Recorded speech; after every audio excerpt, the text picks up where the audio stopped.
تو توجہ یہ ہے کہ یہ چہرے کے میل کچیل نکلے، بدن کی میل کچیل دور ہو، ہمارے کپڑے بڑے ستھرے ہونے چاہیے۔ ہمارا تو دھیان اپنے ظاہر پہ نا، لیکن اہل اللہ کا دھیان باطن پہ ہوتا ہے۔ صوفیہ فرماتے ہیں کہ اندر صاف کرو۔ حضرت سلطان باہو بولے، دل کالے نالو منہ کالا چنگا، جے کوئی یہ رمز پچھانے ہو۔ اگر یہ رمز سمجھ میں آ گئی کہ منہ کالا ہو تو کوئی نہیں، دل کالا نہیں ہونا چاہیے۔ ابو لہب کا کیا معنی ہے؟ شعلے کی طرح چمکتا ہوا چہرہ رکھنے والا، اس کو اسی لیے ابو لہب کہتے ہیں۔ اس کا چہرہ ایسا چمکدار تھا تو اس وجہ سے اس کو ابو لہب کہتے تھے۔ تو چہرہ اس کا بڑا چمکدار تھا، دل کالا تھا، جہنم کا ایندھن بن گیا، قرآن نے پھٹکار ڈالی۔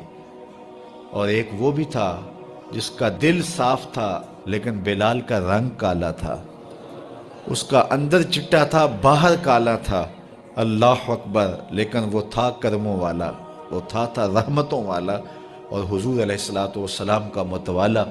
تو بات باطن کی ہے، بات ظاہر کی نہیں ہے۔ ہم اندر صفائی کی توجہ نہیں دیتے، باہر کی صفائی کی توجہ دیتے ہیں۔ پہلے اندر صاف کر لیں، اندر صاف ہو گیا تو پھر باہر بھی صاف کر لیں۔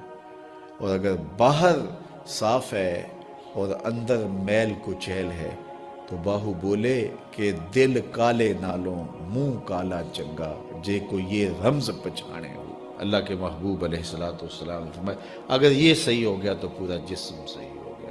اور حضرت رومی نے جو اقبال کے مرشد تھے کہا کہ دل کو قابو میں کر لو، یہی حج اکبر ہے۔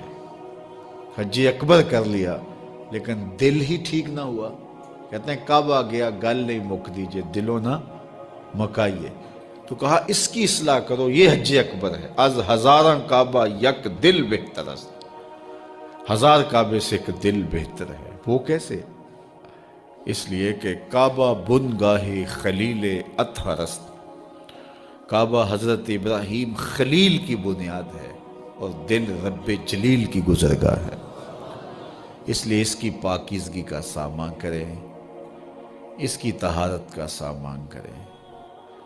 آپ کسی کو بلائیں اور میلی کچیلی جگہ ہو، جہاں گندگی پڑی ہو، غلاظت پڑی ہو، تو آپ کا کوئی عزیز مہمان آئے، اس کو بلا کر کے لائیں تو وہاں بیٹھے گا؟ جس کمرے میں آپ اس کو بٹھانا چاہیں اس میں تعفن ہو، اس میں بدبو ہو، اس میں غلاظت کے جگہ جگہ ڈھیر پڑے ہوئے ہوں، تو آپ اپنے مہمان کی نفاست طبع کو اگر جانتے ہیں تو کبھی بلائیں گے نہیں جب تک اس کو پہلے صاف نہیں کر لیں گے۔ کئی لوگ کہتے ہیں جی ہمارا جی چاہتا ہے کہ آپ کو بلائیں، لیکن ابھی ہماری گلی بہت گندی ہے، ہمارے گھر میں ابھی کام ہو رہا ہے، جب کام ہو جائے گا تو پھر ہم آپ کو بلائیں گے۔ ہم شادی اس لیے لیٹ کر رہے ہیں کہ مہمانوں نے آنا ہے، تو ابھی ہمارے مسئلے چل رہے ہیں۔ یہ کئی لوگ بائی پاس کی وجہ سے شادیاں روکے ہوئے تھے کہ وہ کہتے تھے وہ راستہ نہیں ہے۔ تو آپ کسی مہمان کو بلاتے ہیں تو اس کے لیے اچھی جگہ کا ارینج کرتے ہیں، اور اگر وہاں ڈھیر گندگی اور غلاظت کے پڑے ہوں تو مہمان کو آپ بھی نہیں بلاتے، اور اگر آپ یہ غلطی کر بھی لیں گے تو مہمان آپ کے بارے میں کیا رائے قائم کرے گا، اور وہ ناراض ہو کے چلا جائے گا کہ آپ کتنے بدتمیز ہیں کہ آپ نے مجھے بلایا اور گھر میں غلاظت کے ڈھیر پڑے ہوئے ہیں۔ اللہ اکبر! لیکن اگر آپ گھر کو مصفح کرتے ہیں، مزکہ کرتے ہیں، صاف کرتے ہیں، ستھرا کرتے ہیں، قالین بچھاتے ہیں، عطر چھڑکتے ہیں، تو پھر آپ کہتے ہیں جناب اب تو آئیے نا، اب ماحول میں خوشبوئیں پھیلی ہوئی ہیں۔ تو اگر دل میں حسد ہے، حقد ہے، بغض ہے، کینے ہیں، نفرتیں ہیں، یہ گندگی اور غلاظتوں کے ڈھیر لگے ہیں، اور پھر یہ چاہیں کہ مالک کے پھیرے دل میں ہوں تو کیسے ہوں گے؟ وہ تمہارے دل میں، میرے دل میں آئے گا جب دل میں اتنی غلاظتیں پڑی ہوں گی؟ نہیں، یہ سارے ڈھیر اٹھائیں، دل کو مزکہ کریں، مصفح کریں، پھر اشکوں کا چھڑکاؤ کریں۔ اللہ اکبر! پھر پیار کے مخملی قالین ڈالیں۔ اللہ اکبر! الفتوں کے گاؤ تکیے لگائیں، اور پھر آواز دیں، ہر تمنا دل سے رخصت ہو گئی، اب تو آجا، اب تو خلوت ہو گئی۔ پھر محبوب کو بلائیے تو پھر دیکھیے کہ محبوب جلوہ فراز ہوتا ہے کہ نہیں ہوتا ہے۔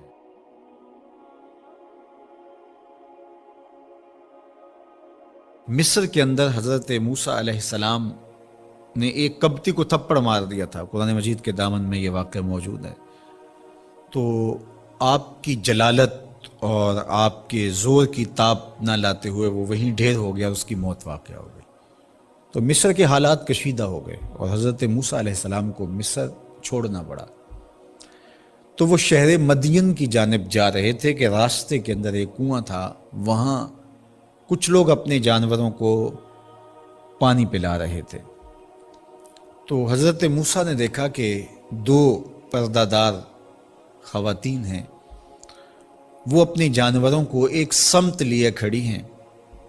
سمجھ گئے کہ مردوں کے ہجوم میں آنا نہیں چاہ رہی، ان کا حیا مانے ہے، تو آگے بڑھے اور ان کے جانور ہانکے اور ان کو سیراب کیا اور پھر ان کی جانب ہانک دیے۔ وہ واپس گئیں اور اپنے والد بزرگوار سے کہا کہ ایک سالے نوجوان جس کی آنکھوں میں شرم و حیا تھا، اس نے ہمارے ساتھ یہ مہربانی کی۔ تو ان کے والد گرامی نے کہا کہ جاؤ اس کو بلا کے لاؤ۔ قرآن مجید میں اس کا ذکر کیا گیا، فجاءتہ احداہما تمشی علی استحیاء، ان میں سے ایک خاتون حیا میں سمٹی ہوئی حاضر ہوئی۔ اس نے کہا کہ ہمارے والد گرامی آپ کو بلاتے ہیں، آپ نے ہمارے ساتھ جو مہربانی کی ہے اس کا وہ اجر دینا چاہتے ہیں۔ تو حضرت موسیٰ علیہ السلام ان کے ساتھ چلے گئے، اور جب گئے تو یہ گھر تھا حضرت شعیب علیہ السلام کا، اور یہ صاحبزادیاں حضرت شعیب علیہ السلام کی تھیں۔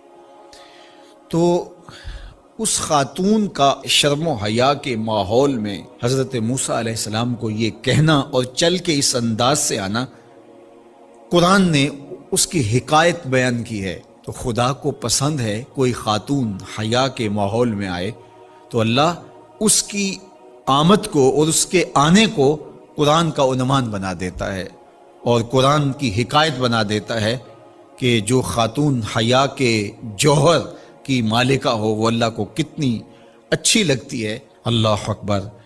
حضرت نبی اکرم صلی اللہ علیہ وآلہ وسلم کا فرمان حیا کے حوالے سے، الحیاء من الایمان، حیا ایمان سے ہے۔ تو جتنے بھی ایماندار لوگ ہیں وہ پھر حیا کے جوہر سے مزین ہوں گے، مالا مال ہوں گے۔ آپ دیکھ لیجئے سب سے بڑے ایماندار تو میرے اور آپ کے آقا مولا ہیں، اور حضور کمواری لڑکی سے زیادہ حیادار تھے۔ باقی حضور کے اصحاب دیکھ لیجئے، ان کا حیا، اور حضور کی ازواج مطہرات کا حیا دیکھیے۔ ام المومنین حضرت عائشہ رضی اللہ تعالی عنہا فرماتی ہیں کہ حضور کا جب وصال ہوا اور حضور میرے حجرے میں دفن ہوئے، تو میں جب حضور کی قبر انور پہ جاتی تو معمولی چادر اوڑھ کے چلی جاتی، اس خیال سے کہ میرے شوہر ہیں۔ پھر حضرت ابو بکر صدیق رضی اللہ تعالیٰ عنہ کا وصال ہوا تو وہ بھی ساتھ دفن ہو گئے، تو میں پھر بھی اسی حالت میں جاتی، اور میں سوچتی کہ ایک میرا شوہر ہے اور دوسرا میرا والد ہے۔ کہا پھر حضرت عمر رضی اللہ تعالیٰ عنہ کا انتقال ہوا اور وہ بھی ساتھ مدفون ہوئے۔ تو حضرت ام المومنین فرماتی ہیں کہ اب جب میں جاتی تو میرا جانے کا انداز مختلف تھا۔ فواللہ ما دخلت الا وانا مشدودۃ علی ثیابی حیاء من عمر۔ کہا اب جب بھی میں جاتی تو خوب اوڑھنی اوڑھ کے اور چادر لے کے جاتی، مجھے عمر سے حیا آتی۔ یہ ام المومنین کا انداز زندگی ہے۔ مخدرات اسلام کو اس سے سیکھنا چاہیے۔ جو قبر میں دفن ہیں ان سے بھی یہ حیا کریں، جو مومنوں کی ماں بھی لگتی ہیں۔ اور آج یہ دلائل دیے جائیں کہ پردہ تو جناب دل کا ہوتا ہے، چہرے کا پردہ تو نہیں ہے۔ باقی کسی کو اپنی آنکھ میں شرم پیدا کرنی چاہیے۔ عورت کو کیا ضرورت ہے کہ وہ اپنے آپ کو ڈھانپ کے رکھے؟ اب ام المومنین کا عمل یہ ہے کہ فرماتی ہیں کہ میں اپنے آپ کو خوب سمیٹ کے جاتی حیاء من عمر۔ عمر قبر میں ہیں لیکن ام المومنین فرماتی ہیں مجھے پھر بھی حیا آتی۔